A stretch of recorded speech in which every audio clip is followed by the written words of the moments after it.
Hello my dear students, कैसे हो आप सब। मैं राज एक बार फिर आपका यूनिक स्टडी ऑफिशियल में स्वागत करता हूं।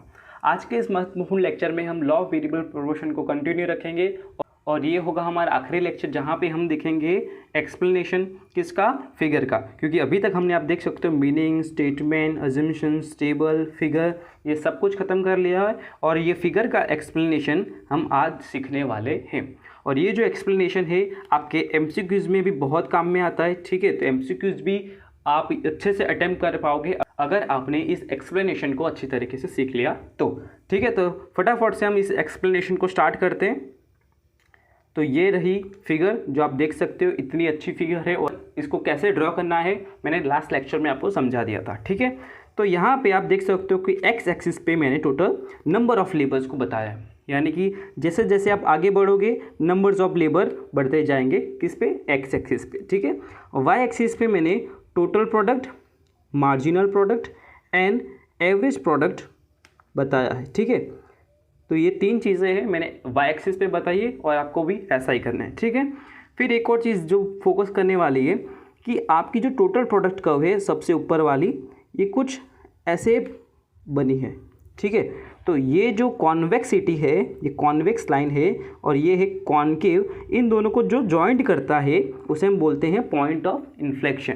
क्योंकि हमारी जो टीपी कर्व है पहले कुछ इस तरीके की होती है, फिर कुछ इस तरीके की हो जाती है। और इन डिफरेंस को मैंने समझाया कि इसको हम बोलते हैं कॉन्वेक्स और इसको हम बोलते हैं कॉनकेव, ठीक है। तो इन दोनों को जो जॉइंट करता है उसे हम कहते हैं पॉइंट ऑफ इन्फ्लेक्शन। क्या कहते हैं हम? Point of inflection, okay. तो ये यही चीज़ है और आपको ऐसे ही लिखना है, ओके। तो ये ख़त्म हो गया। अभी हम बढ़ते हैं स्टेजेस पे जो एमसीक्यू में खास पूछे जाते हैं। तो स्टेजेस पे आपको थोड़ा और फोकस करना है। तो आप देख सकते हो कि जो पहला स्टेज है वो यहाँ से लेके यहाँ तक है, सेकंड स्टेज जो है वो यहाँ से लेके यहाँ तक है और थर्ड स्टेज जो है वो यहाँ से लेके यहाँ तक। ये हमारा फर्स्ट स्टेज, ये हमारा सेकंड स्टेज और ये है हमारा थर्ड स्टेज, ओके। तो ऐसे तीन स्टेजेस हमको ड्रॉ करने हैं, ठीक है। तो मैं एक बार और बता देता हूँ आपको कैसे याद रखना है। तो ये है हमारी फर्स्ट लाइन, ये है हमारी सेकंड लाइन, 1 मिनट, ये है हमारी सेकंड लाइन और ये है हमारी थर्ड लाइन। तो ये तीन लाइनें हैं और जो फर्स्ट स्टेजेस होगा हमारा, वो फर्स्ट स्टेज है आपको कुछ यहाँ से लेके यहाँ तक ले जाना है, ठीक है। बच्चे गलती क्या कर देते हैं, वो यहाँ से लेके यहाँ तक ही स्टेज 1 को रखते हैं, बट दिस इज़ रॉन्ग। आपको यहाँ से लेके यहाँ तक स्टेज 1 लाना है। फिर ये बीच वाला जो रास्ता है वो स्टेज 2 हो गया और आखिर में है वो स्टेज हमारा 3 हो गया, ओके। तो इन तीन तरीके के आपको स्टेजेस को ड्रॉ करना है और जैसे ही आपने स्टेजेस को ड्रॉ किया आपका एक्सप्लेनेशन एकदम मक्खन की तरह हो जाएगा, ठीक है। कैसे होगा मैं जैसे बताता हूँ आपको तुरंत समझ में आ जाएगा कि इसमें होता क्या है। तो अभी आपको सी फॉर सिर्फ स्टेज 1 पे फोकस करना है। किस पे? स्टेज 1। तो स्टेज 1 आप देख सकते हो यहाँ से लेके कहाँ तक है, यहाँ तक, यानी कि जो बी वाली लाइन है वहाँ तक ही आपका स्टेज 1 है। तो बाकी कुछ चीज़ें देखने की ज़रूरत नहीं है। तो जो अननेसेसरी है मैं अभी के लिए क्या कर देता हूँ, इरेज कर देता हूँ, ठीक है। तो ये हमारी है टोटल प्रोडक्ट कर्व, ये है हमारी एवरेज प्रोडक्ट कर्व, ये वाली, और ये है हमारी मार्जिनल प्रोडक्ट कर्व, ठीक है। तो ये तीन कर्व है और जो तीन कर्व हमने स्टेज 1 में दिख रही है वैसे ही हमें एक्सप्लेनेशन को लिखना है। तो टोटल प्रोडक्ट कर्व आपको कैसे दिख रही है, तो आप देख सकते हो कि स्टार्टिंग में वो क्या है, कुछ कॉन्वेक्स है। तो कॉन्वेक्स यानी कि उसकी स्पीड कैसी है, हाई है। तो हम उसको लिखेंगे production increases at a increasing rate, ठीक है। इस तरीके से इसको कुछ लिखना है। फिर क्या हो रहा है, जो स्पीड है वो क्या हो रही है, कम हो रही है। तो production increases at a decreasing rate, ठीक है। डिक्रीजिंग रेट वाला लिख दो और यहाँ पे आप देख सकते हो कि हमारा जो स्टेज है वो ख़त्म हो जाता है, ठीक है। तो यहाँ तक ही आपको लिखना है और कुछ नहीं। फिर आप देख सकते हो मार्जिनल प्रोडक्ट कर्व, ठीक है। मैं कलर चेंज कर देता हूँ ताकि अच्छे से दिखे आपको कि ये है हमारी मार्जिनल प्रोडक्ट कर्व और यहाँ तक वो ख़त्म हो जा रही है, क्योंकि हमें सी फॉर सी जो ब्लू लाइन है वहीं तक जाना है, उसके आगे जाना नहीं है। क्योंकि जो ब्लू लाइन है वहीं पे हमारा स्टेज एंड हो जाता है, ठीक है। तो आप जो ग्रीन लाइन है वो देख सकते हो हमारी एमपी कर्व है और वो क्या हो रही है, इंक्रीज़ हो रही है, ठीक है। बट आप देखोगे कि जो एपी कर्व है ये वाली, उससे फास्ट हो रही है, ठीक है, क्योंकि वो ऊपर है। आप देख सकते हो जो हमारी एमपी कर्व है वो ऊपर है, किससे, एपी से। तो आप लिख सकते हो कि एपी से एमपी ज़्यादा फास्टर रेट से इंक्रीज़ हो रहा है। फिर आप देख सकते हो कि जो हमारी एमपी कर्व है वो यहाँ पे क्या हो रही है, मैक्सिमम हो रही है। फिर क्या हो रही है, डिक्रीज़ होना स्टार्ट कर रही है, क्योंकि यहाँ से आप देख सकते हो यहाँ से फिर नीचे की तरफ और जा रही है। तो हम लिख सकते हैं यहाँ पे क्या कि एमपी फिर क्या हो जाती है, डिक्रीज़ हो जाती है। तो हम तीन चीज़ें यहाँ पे लिखनी है कि एमपी इंक्रीज़ हो रही है बट एपी से ज़्यादा फास्ट रेट से इंक्रीज़ हो रही है, फिर मैक्सिमम पॉइंट पे आ जाती है, फिर क्या हो जाता है, डिक्रीज़ होना स्टार्ट कर देती है, ठीक है। तो ये तीन चीज़ें लिखनी और कुछ है नहीं। ओके, ये समझ में आ गया, वेरी गुड। और आखिर में आप देख सकते हो हमारी ये वाली एपी कर्व, जो यहाँ पे 1 मिनट में कलर चेंज कर देता हूँ ताकि और सब अच्छे समझ में आए। तो ये है हमारी एपी कर्व, जो पिंक कलर की आपको दिख रही है वो हमारे एपी कर्व है। और एपी कर्व में आपको सिर्फ एक ही चीज़ देखने को मिलती है कि एपी कर्व जो है वो इंक्रीज हो रही है, ठीक है। तो यहाँ पे स्टेज 1 में आपको total TP, AP and MP को इस तरीके से लिखना है। जो भी आपको स्टेज 1 में दिख रहा है वो सारी की सारी चीज़ें लिख दो। तो सभी चीज़ें आप देख सकते हो कि खास तौर पे इंक्रीज होती हुई दिख रही है सभी, जैसे कि एपी की बात की जाए, एमपी की बात की जाए, टीपी की बात की जाए, सभी के सभी इंक्रीज हो रहे। तो इसीलिए ये जो स्टेज 1 है उसे हम कहते हैं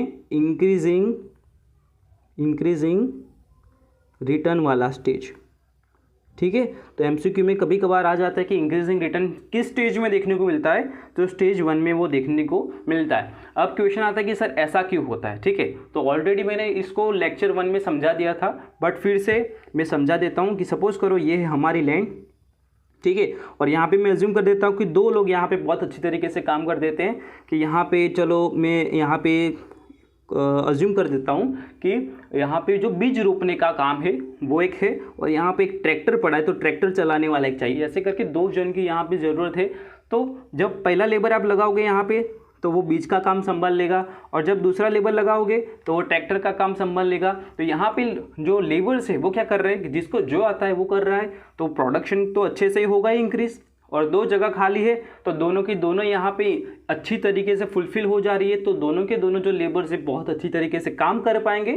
तो स्टार्टिंग में क्या होता है कि जो प्रोडक्शन है at a faster rate increase होता है, ठीक है। तो यहाँ पे ये रीज़न मिल जाता है कि जो लेबर्स है वो अपनी तरीके से काम को बांट लेते हैं। यहाँ पे वो ट्रैक्टर वाला बोलेगा कि मेरे को ट्रैक्टर चलाने का बहुत अच्छा एक्सपीरियंस है, तो वो ट्रैक्टर चलाएगा। ये बीज रोपने वाला बोलेगा कि मैं पहले फार्मर ही था, तो यहाँ पे भी मैं बीज रोपने का काम अच्छी तरीके से कर लूँगा। तो ये दोनों क्या कर रहे हैं, अपने को जो आता है वो उस टाइप से वो काम करते हैं, ठीक है। तो इसीलिए आपका जो प्रोडक्शन है at a starting faster rate से इंक्रीज होता है। इसीलिए स्टेज 1 में आप देख रहे होंगे कि सारे के सारे जो टीपी कर्व है, एमपी कर्व है, एपी कर्व है, इंक्रीज होते हैं, ठीक है। तो इसीलिए इसको हम इंक्रीजिंग रिटर्न वाला स्टेज भी कहते हैं। तो यहाँ पे हमारा स्टेज 1 खत्म होता है। अब हम जाते हैं स्टेज 2 पे, जो कि आप देख रहे होंगे कि बी लाइन से लेके ये जो ई लिखा है शायद, तो यहाँ से ये जो पिंक लाइन देख रहे हो वो सारा का सारा हमारा स्टेज 2 है। तो जो अननेसेसरी पार्ट है मैं यहाँ पे इरेज कर देता हूँ ताकि अच्छे से आपको समझ में आए। ओके, तो आप देख रहे हो तो ये है हमारी टीपी कर्व, ये है हमारी एपी कर्व, और ये है हमारी एमपी कर्व, ठीक है। तो ये 3 कर्व आपको दिख रही है, जैसे दिख रही है वैसे ही लिखना है। तो आप टीपी कर्व में क्या देख पा रहे हो कि टीपी कर्व जो है इंक्रीज हो रही है, बट यहाँ से आप ये थोड़ा ऐसे दिख रहे हो, एक कॉन्केव है, तो increasing at a decreasing rate, ठीक है। फिर आप देखते हो थोड़ा आगे जाते हो तो जो टीपी कर्व है यहाँ पे हो जाती है टच, और जो कि एक मैक्सिमम पॉइंट है। लेट मी इरेज यहाँ पे, तो आप देख पाओगे ये रही आपकी कर्व। तो जो टीपी कर्व है वो यहाँ से यहाँ पे जा रही है, तो यहाँ पे जो स्टेज 2 एंड हो रहा है तो यहाँ पे वो मैक्सिमम हो रही है।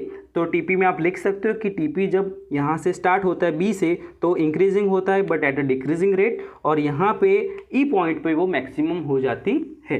तो इतना लिखने के बाद टीपी का ख़त्म। अब हम आते हैं एपी पे। तो एपी कर्व जो है आप यहाँ पे देख सकते हो कि यहाँ से एस से लेके यहाँ तक है, इतनी ही हमारी एपी कर्व है। यहाँ पे आपको सिर्फ स्टेज 2 ही देखना है और कुछ देखना नहीं है। तो यह हमारी एपी कर्व। तो यहाँ पे एपी जो है वो क्या हो रही है, मैक्सिमम पॉइंट से डिक्रीज होना स्टार्ट कर देती है, ठीक है।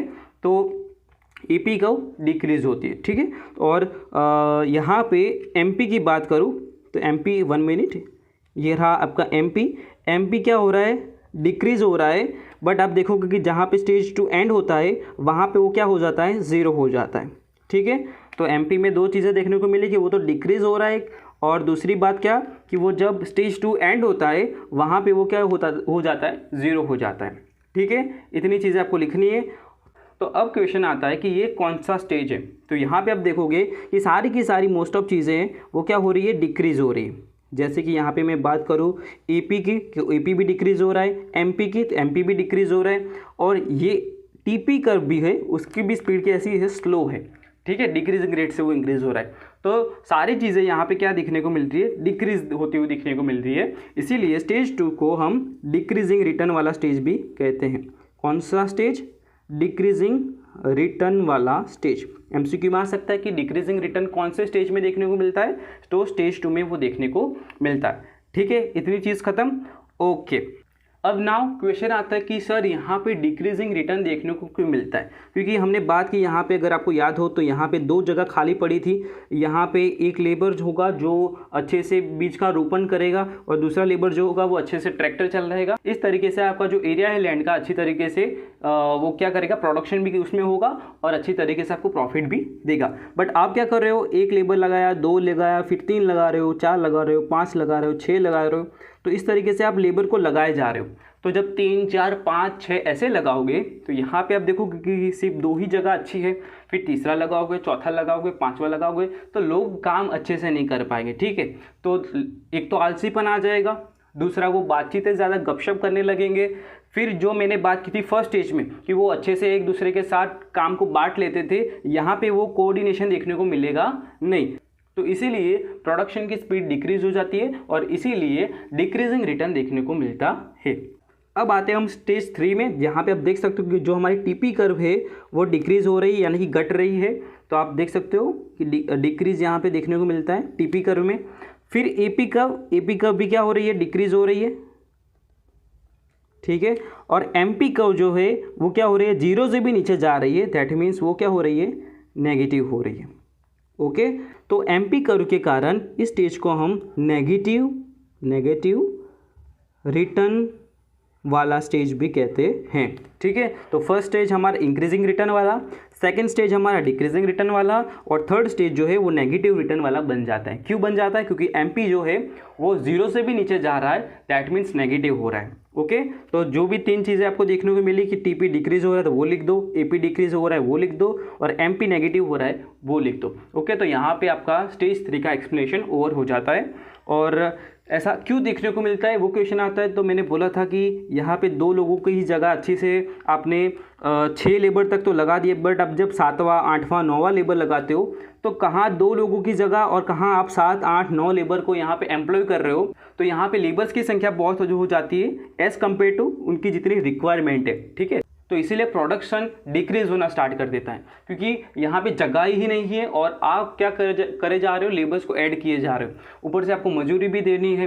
तो एज अ रिजल्ट क्या हो जाता है, आपका प्रोडक्शन डिक्रीज होना स्टार्ट कर देता है। तो यहाँ पे इसीलिए इसको हम नेगेटिव रिटर्न वाला स्टेज कहते हैं। ओके, तो अब क्वेश्चन आता है कि जो भी यहाँ पे इस लैंड का मालिक है, मैंने एग्जांपल लिया था कि ये जो लैंड है वो आपकी है, तो अब क्वेश्चन आता है कि कितने लेबर्स यहाँ पे एम्प्लॉय करना अच्छा रहेगा। तो फर्स्ट स्टेज में आपने देखा कि यहाँ पे क्या हो रहा है, आप लेबर्स को इंक्रीज़ किए जा रहे हो तो प्रोडक्शन भी इंक्रीज़ हो रहा है। बट यहाँ पे जो फिक्स्ड फैक्टर है, फिक्स्ड फैक्टर यानी कि लैंड जो है वो क्या है, बड़ा है। ठीक है, as compare two variable factor.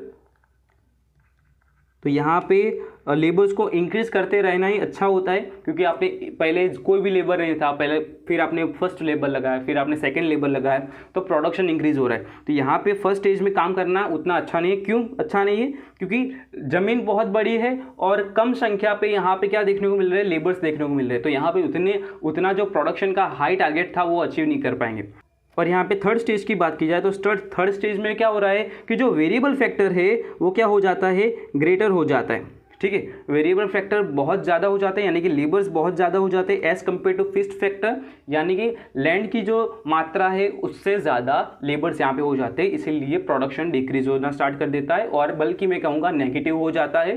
तो इसीलिए ये स्टेज भी अच्छा नहीं है। तो यहाँ पे आप देख सकते हो कि जो स्टेज 2 है वहीं पे आप प्रोडक्शन करना चाहोगे और उतने ही लेबर्स यहाँ पे आप एम्प्लॉय करना चाहोगे।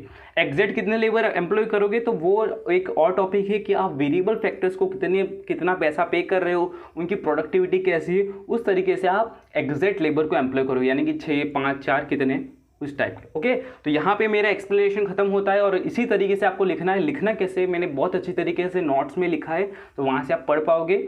तो फिर यहाँ पे हमारा जो पूरा का पूरा सिलेबस है वो खत्म होता है और यहाँ पे मैंने एक लाइव लेक्चर का आयोजन किया है जहाँ पे मैं जो एमसीक्यूज़ के रिलेटेड जो कुछ टॉपिक्स है, फिक्स्ड कॉस्ट हो गया, एवरेज कॉस्ट हो गया, और वो मैं यहाँ पे पढ़ाऊँगा। 18 तारीख को मैंने रखा है वो लाइव लेक्चर, तो टाइम मिले ज़रूर से वहाँ पर ज्वाइन कीजिएगा ताकि जो एमसीक्यूज़ है वो आप अच्छे से अटेम्प्ट कर पाऊँ। तो मिलते हैं अभी नेक्स्ट सेमिस्टर में, तब तक के लिए क्या करना, जलसा करना, हो जो, बाय बाय।